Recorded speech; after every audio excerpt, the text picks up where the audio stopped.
আসসালামু আলাইকুম। আজকে আমরা পড়ব মৌলিক বল। লাস্ট ভিডিওতে আমরা জড়তা পড়ছি এবং বল পড়ছি।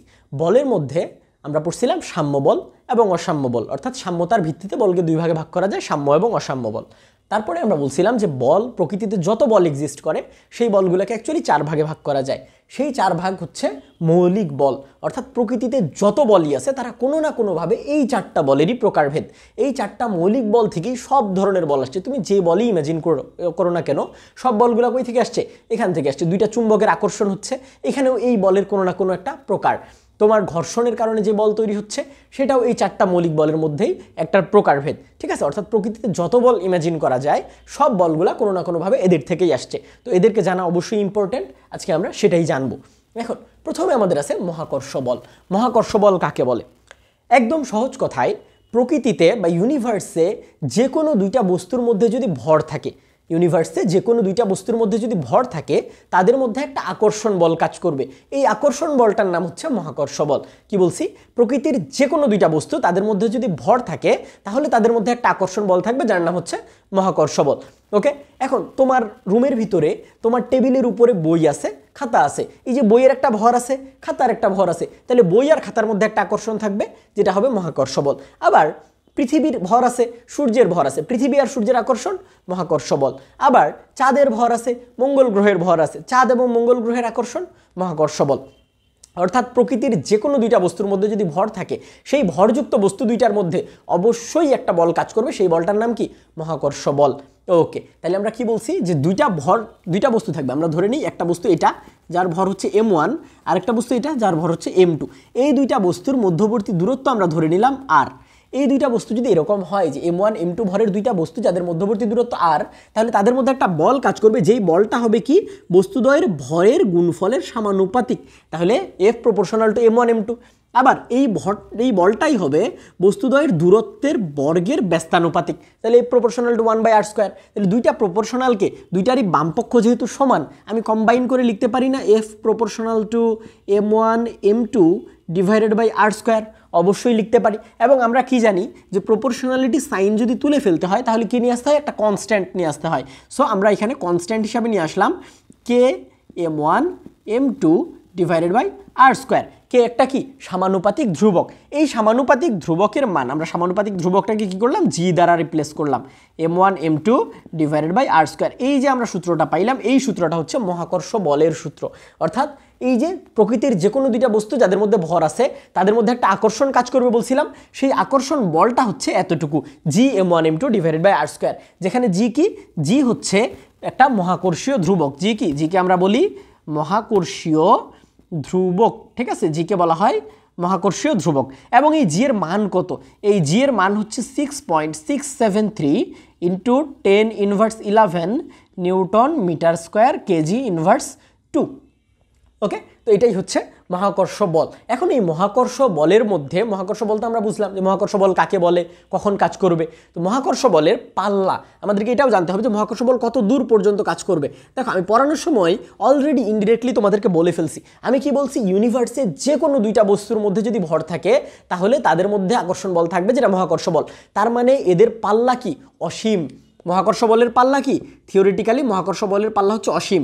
অর্থাৎ অসীম দূরত্বে যদি দুইটা বস্তু থাকে তাদের মধ্যেও একটা আকর্ষণ বল কাজ করবে, যে আকর্ষণ বলটার নাম কি? মহাকর্ষ বল। অর্থাৎ কত দূরে তারা আছে সেটা আসলে কোনো ম্যাটারই করে না, যে কোনো দূরত্বেই থাকুক তাদের মধ্যে অলওয়েজ এই বলটা থাকবে, যে বলটা হচ্ছে কি? মহাকর্ষ বল। এখন তোমাদের একটা কনফিউশন আসে, মহাকর্ষ বল কোনটা আবার অভিকর্ষ বল কোনটা, তাই না? তো আমরা চলো এই কনফিউশনটাই ক্লিয়ার করব। অ্যাকচুয়ালি অভিকর্ষ বল আর মহাকর্ষ বলের মধ্যে কোনো ডিফারেন্স নাই, ঠিক আছে? অভিকর্ষ বল এবং মহাকর্ষ বলের মধ্যে কোনো ধরনের ডিফারেন্স নাই। কি বলছি? অভিকর্ষ বল এবং মহাকর্ষ বল, ঠিক আছে? অভিকর্ষ বল এবং মহাকর্ষ বলের মধ্যে কোনো ডিফারেন্স নাই। তাহলে আমরা দুইটাকে আলাদা আলাদা নাম দিছি কেন? এই যে আমরা বলছি দুইটা বস্তু থাকবে m1 m2 ভরের, তাদের মধ্যে দূরত্ব থাকবে r। এই যে যেই দুইটা বস্তু নিয়ে আমরা আলোচনা করতেছি, যেই দুইটা বস্তুর মধ্যে বলটা বের করতেছি, সেই দুইটা বস্তুর মধ্যে একটা বস্তু যদি পৃথিবী নিজে হয়ে যায়, একটা বস্তু কে হয়ে যায়? পৃথিবী নিজে হয়ে যায়, তাহলে তাদের বলটার, তাদের মহাকর্ষ বলটাকে আমরা বলি অভিকর্ষ বল। এই বলটাকে কি মহাকর্ষ বলা যাবে না? মহাকর্ষও বলা যাবে, কিন্তু তাদেরকে, যেহেতু তাদের দুজনের মধ্যে একজন পৃথিবী, আমরা তাদের বলটাকে বলি অভিকর্ষ বল। তাহলে চলো একটু উদাহরণ দেখি কেমন ধরনের বিষয়টা। ধরো তোমার টেবিলের উপরে যে বইটা আছে এবং তোমার টেবিলের উপরে একটা খাতা আছে, এই বই আর খাতার মধ্যে যে আকর্ষণ বল কাজ করবে এটার নাম কি? মহাকর্ষ বল। কারণ একটা বই আর একটা খাতা, দুইটা বস্তু, দুইটারই ভর আছে, ভরযুক্ত বস্তু, আকর্ষণ বল থাকবে, মহাকর্ষ বল থাকবে, মহাকর্ষ বল। এখন এটা কি অভিকর্ষ বলা যাবে? না, অভিকর্ষ বলা যাবে না। কেন? কারণ বই বা একটা বই আর একটা খাতা, দুইটার মধ্যে কেউ কিন্তু পৃথিবী না, তারা পৃথিবীর ভেতরে আছে কিন্তু তারা নিজেরা পৃথিবী না। ওকে, কোনো বস্তু, ওই দুইটা বস্তুর মধ্যে, ওই দুইটা বস্তু কিন্তু পৃথিবী আসে না এই দুই বস্তুর মধ্যে, তাহলে এই দুইটা বস্তুর মধ্যে যে আকর্ষণটা থাকবে সেটাকে আমরা মহাকর্ষ বলতে পারলেও অভিকর্ষ বলতে পারবো না। আবার আমি যদি বলি পৃথিবীর সাথে বইটার আকর্ষণ কি, এটাকে অভিকর্ষ বলতে পারবো। পৃথিবীর সাথে খাতার আকর্ষণ কি, অভিকর্ষ বলতে পারবো। আচ্ছা, পৃথিবীর সাথে বইয়ের আকর্ষণ কি মহাকর্ষ বলতে পারবো না? অবশ্যই বলতে পারবো, মহাকর্ষও বলতে পারবো, বাট সেটাকে অভিকর্ষ বলা বেটার, কারণ ওটাকে আমরা অভিকর্ষ হিসাবেই চিহ্নিত করি। ক্লিয়ার? ওকে, তাহলে এই ছিল আমাদের মহাকর্ষ বল। এখন মহাকর্ষ বল তোমাদের একটা কোশ্চেন হবে, আচ্ছা মহাকর্ষ বলটা আমরা কেন টের পাই না? যেমন ধরো তুমি যদি তোমার টেবিলে দুইটা বই যদি রেখে দিয়ে 1 মাস রেখে দাও, ঠিক আছে, তোমার টেবিলে ধরো দুইটা বই তুমি রাখলা দুইটা লোকেশনে, যে দুইটা লোকেশনে রাখার পর তুমি ছেড়ে দিলা, ওই বই দুইটাকে টাচ করলা না, 1 মাস পরে কি বই দুইটা একটু কাছাকাছি আসবে? আসবে না। অথচ আমি তো বলছি ভরযুক্ত যে কোনো দুইটা বস্তুর মধ্যে একটা বল থাকবে, মহাকর্ষ বল, তাহলে বই দুইটা তো কাছাকাছি আসলো না, বলটা কিভাবে কাজ করতেছে আমি কিভাবে বুঝবো? এই জিনিসটার আনসার আমরা ভিডিওর শেষে দিব, ঠিক আছে? ওকে, তারপরে আমরা চলে যাই তড়িৎ চৌম্বক বল। আমাদের 2 নম্বর বলটা কি আজকে? তড়িৎ চৌম্বক বল। আচ্ছা, তড়িৎ চৌম্বক বল মহাকর্ষ বলের সাথে তড়িৎ চৌম্বক বলের অনেক সিমিলারিটিস আছে। তড়িৎ চৌম্বক বলের মহাকর্ষ বলের সাথে অনেক সিমিলারিটিস আছে। মহাকর্ষ বলের ক্ষেত্রে আমরা কি বলছি? প্রকৃতিতে দুইটা বস্তু থাকবে যাদের মধ্যে ভর থাকবে, এবং ভর থাকলে তাদের মধ্যে আকর্ষণ থাকবে, যে আকর্ষণের নাম মহাকর্ষ বল। এখন প্রকৃতিতে যদি দুইটা বস্তু থাকে যাদের মধ্যে কি থাকবে? আধান থাকবে, একটাতে আধান Q1 আর একটাতে আধান Q2। আধান আমরা সবাই জানি, চার্জ, প্লাস চার্জ বা মাইনাস চার্জ, অর্থাৎ ইলেকট্রনের আধিক্য বা ইলেকট্রনের ঘাটতি। একটা বস্তুর মধ্যে ইলেকট্রনের আধিক্য থাকলে তাকে বলি মাইনাস চার্জ বা নেগেটিভলি চার্জড, আর একটাতে ইলেকট্রনের ঘাটতি থাকলে তাকে আমরা বলি প্লাস চার্জ বা পজিটিভলি চার্জড।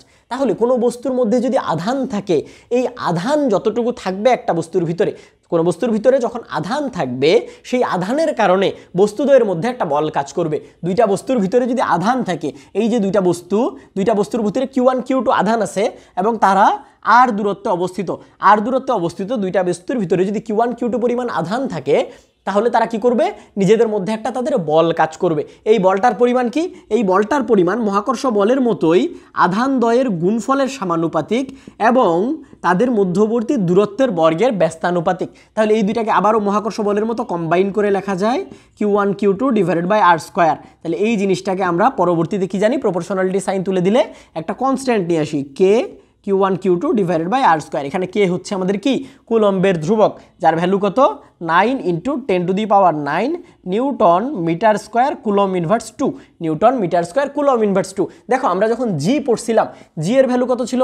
6.673 × 10⁻11 ইউনিট ছিল newton metre square KG inverse 2। দেখো এখানেও নিউটন মিটার স্কয়ার, এখানেও নিউটন মিটার স্কয়ার, এখানে কেজি ইনভার্স 2, এখানে কুলম ইনভার্স 2। তাহলে এইভাবে আমরা খুব সহজে মনে রাখতে পারবো। তাহলে এটা কি? এটা হচ্ছে আমাদের কার সূত্র? এটা হচ্ছে দুইটা বস্তুর মধ্যে তড়িৎ চৌম্বক বলের সূত্র। তাহলে তড়িৎ চৌম্বক বল কখন কাজ করবে? যখন দুইটা বস্তুর মধ্যে আধান থাকবে। এটাও মহাকর্ষ বলের মতোই তড়িৎ চৌম্বক বলের পাল্লাও অসীম, অর্থাৎ দুইটা বস্তু কত দূরে আছে আমার জন্য ম্যাটার করবে না। দুইটা বস্তু যত দূরেই থাকুক না কেন, তাদের মধ্যে যতক্ষণ আধান থাকবে ততক্ষণ তাদের মধ্যে একটা বল কাজ করবে। এই বলটার মান হচ্ছে এটা। এখন আমি কিন্তু তোমরা যদি খেয়াল করো দেখবা যে তড়িৎ চৌম্বক বল আমি যতক্ষণ থেকে বলতেছি তাদের মধ্যে একটা বল কাজ করবে, আকর্ষণ বল কিন্তু বলি নাই। কারণ এই তড়িৎ চৌম্বক বলের মধ্যে যে বলটা কাজ করবে, অর্থাৎ ওই দুই বস্তুর মধ্যে যে বলটা কাজ করবে সেই বলটা আকর্ষণ ধর্মীয় হইতে পারে, আবার সেই বলটা বিকর্ষণ ধর্মীয় হইতে পারে। ঠিক আছে, আমাদের মহাকর্ষ বল যেটা ছিল সেটা কি? শুধু আকর্ষণ ধর্মী, কিন্তু তড়িৎ চৌম্বক বল আকর্ষণ এবং বিকর্ষণ দুই ধর্মী হইতে পারে। যদি এই যে দুইটা বস্তু নিয়ে কথা বলতেছি, যদি দুইটা বস্তুর মধ্যে সমধর্মী চার্জ থাকে, ধরো প্লাস প্লাস অথবা মাইনাস মাইনাস, যদি সমধর্মী চার্জ থাকে তাহলে বস্তুদ্বয়ের মধ্যে পাবো আমরা বিকর্ষণ।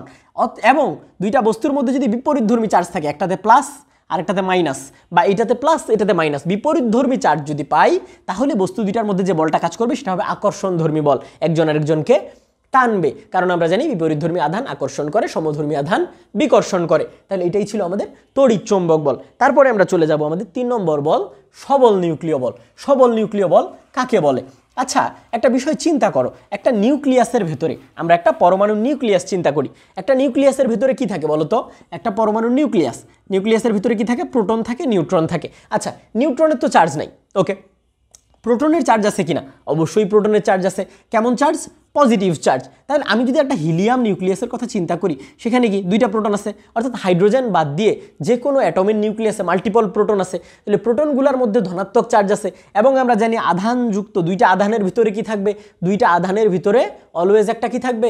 অলওয়েজ একটা হচ্ছে তড়িৎচুম্বক বল থাকবে। তাহলে এই যে দুইটা প্রোটন, এই দুইটা প্রোটনের মধ্যে একটা তড়িৎচুম্বক বল কাজ করবে না? তড়িৎচুম্বক বল কাজ করবে। এবং এই তড়িৎচুম্বক বলটা কেমন হবে? আকর্ষণধর্মী নাকি বিকর্ষণধর্মী? অবশ্যই যেহেতু সমধর্মী চার্জ, তাহলে তারা কি করবে? বিকর্ষণ করবে। তাহলে এই বিকর্ষণের কারণে প্রোটন দুইটা নিউক্লিয়াস থেকে বের হয়ে যাচ্ছে না কেন? বিকর্ষণের কারণে প্রোটন দুইটা তো নিউক্লিয়াস থেকে বের হয়ে যাওয়া উচিত, কিন্তু নিউক্লিয়াস থেকে প্রোটন দুইটা বের হয়ে যাচ্ছে না কেন?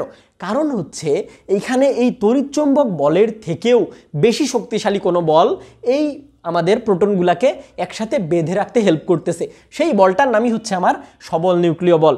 যেই বলের কারণে একটা পরমাণু নিউক্লিয়াসের ভিতরে প্রোটন এবং নিউট্রনগুলো একসাথে থাকতে পারে, সেই বলটার নাম কি? সবল নিউক্লিয় বল। কি বলছি? যে বলের কারণে পরমাণু নিউক্লিয়াসের ভিতরে প্রোটন এবং নিউট্রন একসাথে থাকতে পারে, তার নাম হচ্ছে সবল নিউক্লিয় বল। এবং এই আমাদের মহাকর্ষ বল আর তড়িৎচুম্বক বল যেটা ছিল, তাদের পাল্লা কি ছিল? অসীম ছিল। কিন্তু তড়িৎচুম্বক বলের পাল্লাটা সবল নিউক্লিয় বলের পাল্লাটা লিমিটেড, কারণ সবল নিউক্লিয় বল কিন্তু শুধু নিউক্লিয়াসের ভিতরে কাজ করলেই চলবে। সো এই জন্য সবল নিউক্লিয় বলের পাল্লা হচ্ছে 10⁻15 মিটার। সবল নিউক্লিয় বলের পাল্লা কতটুকু? 10⁻15 মিটার। লাস্টলি, ঠিক আছে, তাহলে সবল নিউক্লিয় বল আমরা বুঝছি। এখন সবল নিউক্লিয় বল কেমন? সবল নিউক্লিয় বল কিন্তু শুধু আকর্ষণধর্মী। ওকে, সবল নিউক্লিয় বল কি করে? বেঁধে রাখে, বাইন্ড করে রাখে, আকর্ষণ করে রাখে। এরপরে আমরা আসি লাস্ট বল আমাদের দুর্বল নিউক্লিয় বল। দুর্বল নিউক্লিয় বল কাকে বলে? দেখো আমরা জানি যে বিভিন্ন ভারী নিউক্লিয়াস যেগুলা, সেই ভারী নিউক্লিয়াসগুলা থেকে বিভিন্ন ধরনের রশ্মি নির্গত হয়। আলফা রশ্মি, বিটা রশ্মি, গামা রশ্মি নির্গত হয়। এর মধ্যেই যে বিটা রশ্মি নির্গমনের জন্য, ঠিক আছে, বিটা রশ্মি কীভাবে নির্গমন হয়? ঠিক আছে, বিটা রশ্মি নির্গমন বা বিটা ক্ষয়ের জন্য যে বল দায়ী, সেই বলের নাম হচ্ছে দুর্বল নিউক্লিয় বল। দুর্বল নিউক্লিয় বল কি করে? একটা পরমাণুর, এটা যদি নিউক্লিয়াস হয়, তার বাইরে কি থাকে? ইলেকট্রনের কক্ষপথ থাকে। দুর্বল নিউক্লিয় বল কি করে? ইলেকট্রনের গুলার উপরে কাজ করে। দুর্বল নিউক্লিয় বল ইলেকট্রনের উপরে কাজ করে পরমাণুর নিউক্লিয়াস থেকে ইলেকট্রনগুলোকে বের করে ফেলে। এই ইলেকট্রনকে বের করে ফেলার বিষয়টাকে আমরা বলি বিটা ক্ষয়। তাহলে দুর্বল নিউক্লিয় বল কি করে? একটা পরমাণুকে অস্থিতিশীল করে। এই যে পরমাণুর অস্থিতিশীলতার পিছনে, নিউক্লিয়াস না কিন্তু, পরমাণুর অস্থিতিশীলতার পিছনে যে বলটা দায়ী, সেই বলটার নাম হচ্ছে আমাদের দুর্বল নিউক্লিয় বল। এই দুর্বল নিউক্লিয় বলের পাল্লা, তাহলে দুর্বল নিউক্লিয় বল কি বলছি? ইলেকট্রনের উপরে কাজ করে। তার মানে দুর্বল নিউক্লিয় বলের জন্য পাল্লাটা আরও কম হবে, কারণ নিউক্লিয়াসের ভিতরে, নিউক্লিয়াসের রেডিয়াস অনেক বড়, ইলেকট্রন তো অল্প জায়গায় থাকে। এই জন্য দুর্বল নিউক্লিয় বলের পাল্লা হচ্ছে 10⁻18 মিটার। দুর্বল নিউক্লিয় বলের পাল্লা কত? 10⁻18 মিটার। তো এই ছিল আমাদের চারটা মৌলিক বল। আচ্ছা, আমরা মহাকর্ষ বল পড়ানোর সময় বলছিলাম যে মহাকর্ষ বলটা আমাদের, মহাকর্ষ বল আছে যে কোনো পারি না, তড়িৎচুম্বক বলটা কিন্তু আমরা ফিল করতে পারি। কিভাবে? তড়িৎচুম্বক বলের একটা বাস্তব উদাহরণ যদি আমি তোমাদেরকে বলি, সেটা কেমন হবে? ধরো তুমি কি করলা? তুমি চিরুনি দিয়ে তোমার মাথার চুল হচ্ছে, চিরুনি দিয়ে মাথার চুলে চিরুনিটা ঘষলা। চিরুনিটা মাথার চুলে ঘষার পরে তুমি কিছু কাগজ টুকরা করে টেবিলে রাখলা। টেবিলে কিছু কাগজ টুকরা করে রাখার পরে চিরুনি যখন মাথায় ঘষবা, মাথায় ঘষে ওই চিরুনিটাকে যদি কাগজের পাশে নিয়ে আসো, সেই ক্ষেত্রে কি হবে? কাগজগুলো চিরুনিতে আকর্ষিত হবে, কাগজগুলো চিরুনির গায়ে লেগে যাবে। এই যে কাগজগুলো চিরুনির গায়ে লেগে গেল, কিছু একটা তো টানছে। আমরা জানি জড়তার পরিবর্তন মানেই কি? বল। তাহলে কাগজটা টেবিলে ছিল, সেই টেবিল থেকে সে চিরুনিতে চলে আসছে, তার অবস্থার পরিবর্তন হয়েছে। অবস্থার পরিবর্তন মানে বল আছে। কোন ধরনের বল আছে? এই বলটা কিন্তু তড়িৎচুম্বক বলের উদাহরণ। তাহলে তড়িৎচুম্বক বলকে আমরা বাস্তবে ফিল করতে পারি। এরকম মহাকর্ষ বলকে আমরা বাস্তবে ফিল করতে পারি না কেন? মহাকর্ষ বল কেন হচ্ছে আমরা দেখতে পাচ্ছি না? বা দুইটা অবজেক্টকে রেখে দিলে তারা কেন একজন আরেকজনের দিকে আসতেছে না? কারণ ভর থাকলেই তো মহাকর্ষ বল থাকার কথা। এর কারণ হচ্ছে মহাকর্ষ বল প্রকৃতির সবথেকে দুর্বলতম বল। কি বলছি? মহাকর্ষ বল প্রকৃতির মধ্যে সবথেকে দুর্বলতম বল। আমি যদি বলগুলার একটু ক্রম তোমাদেরকে বলি, প্রকৃতির মধ্যে মহাকর্ষ বল হচ্ছে গ্র্যাভিটেশনাল ফোর্স। এই গ্র্যাভিটেশনাল ফোর্সের শক্তিকে যদি আমরা 1 বিবেচনা করি, গ্র্যাভিটেশনাল ফোর্সের শক্তিকে যদি 1 বিবেচনা করি, তাহলে আমাদের যে দুর্বল নিউক্লিয় বল, এই দুর্বল নিউক্লিয় বল বা উইক নিউক্লিয়ার ফোর্স, এই উইক নিউক্লিয়ার ফোর্সের শক্তি হবে 10⁻30 গুণ। মহাকর্ষ বলের শক্তি যদি 1 হয়, দুর্বল নিউক্লিয় বলের শক্তি কত হবে? 10⁻30 গুণ। তারপরে আসে আমাদের তড়িৎ চৌম্বক বল বা ইলেকট্রোম্যাগনেটিক ফোর্স, তড়িৎ চৌম্বক বলের শক্তি হবে 10⁻39 গুণ। কত গুণ? 10⁻39 গুণ। মহাকর্ষ বলের শক্তি 1 হইলে তড়িৎ চৌম্বক বলের শক্তি হবে 10⁻39 গুণ। আবার মহাকর্ষ বলের শক্তি 1 হইলে আমাদের স্ট্রং নিউক্লিয়ার ফোর্স বা সবল নিউক্লিয়ার বলের শক্তি হবে 10⁻41 গুণ। 10⁻41 গুণ। তার মানে এটা কি সবথেকে শক্তিশালী বল, এটা সবথেকে দুর্বল বল। দেখো এই বলটা আমরা ফিল করতে পারি, আমি যে চিরুনির উদাহরণ দিলাম সেটা হচ্ছে এই বলটা। তাহলে এই বলের থেকে মহাকর্ষ বল কতটুকু দুর্বল? এই বলটার থেকে মহাকর্ষ বল 10⁻39 গুণ কম দুর্বল, তাই না? 10⁻39 গুণ দুর্বল। এই মানে মহাকর্ষ বলের থেকে এই 10⁻39 গুণ শক্তিশালী। এই এত শক্তিশালী একটা বলকে তুমি ফিল করতেছো কিভাবে? জাস্ট কাগজগুলো ছোট ছোট টুকরা করে যখন ফেলছো, সেই টুকরাগুলোকে চিরুনি আকর্ষণ করতে পারছে। তুমি একটা সম্পূর্ণ পেজ রাখলে সেই পেজটাকে কিন্তু চিরুনি টেনে নিজের দিকে তুলতে পারবে না। তাহলে একটা বল, যেই বলটা মহাকর্ষ বলের থেকে এত গুণ শক্তিশালী, সেই বলটা কাগজের টুকরাগুলোকে টানতে পারে, পুরো কাগজ টানতে পারে না। তাহলে মহাকর্ষ বল কিভাবে একটা বস্তুকে আরেকটা বস্তু মানে দুইটা বস্তুকে নিজেদের দিকে টানবে? এই কারণেই মহাকর্ষ বল আমরা ফিল করতে পারি না, কারণ এই বলটা অনেক অনেক বেশি দুর্বল। আর এই বলটা ফিল করার জন্য বা দেখার জন্য, ভিজুয়ালাইজ করার জন্য হিউজ পরিমাণ ভর দরকার, যেই ভরটা আছে সূর্য এবং পৃথিবীর। আমাদের সূর্যের চারিদিকে যে পৃথিবীর ঘূর্ণন, এই ঘূর্ণনটা কেন সম্ভব হচ্ছে? মহাকর্ষ বলের কারণে। পৃথিবীর চারদিকে যে আমাদের চাঁদের ঘূর্ণন কেন সম্ভব হচ্ছে? মহাকর্ষ বলের কারণে। যে কোনো সেলেস্টিয়াল অবজেক্ট, একটা সেলেস্টিয়াল অবজেক্ট যখন আরেকটা সেলেস্টিয়াল অবজেক্টের চারিদিকে ঘোরে, তার একমাত্র কারণ মহাকর্ষ বল। বুঝতে পারছো? তাহলে মহাকর্ষ বলটা আমরা এই যে যখন পৃথিবীর মতো ভর, সূর্যের মতো ভর যখন থাকে, বিশাল বিশাল ভর থাকে, তখন আমরা সেই জায়গায় গিয়ে ফিল করতে পারি। তো এই ছিল আমাদের মৌলিক 4টা বলের আলোচনা। আজকের ভিডিও এতটুকুই। আল্লাহ হাফিজ।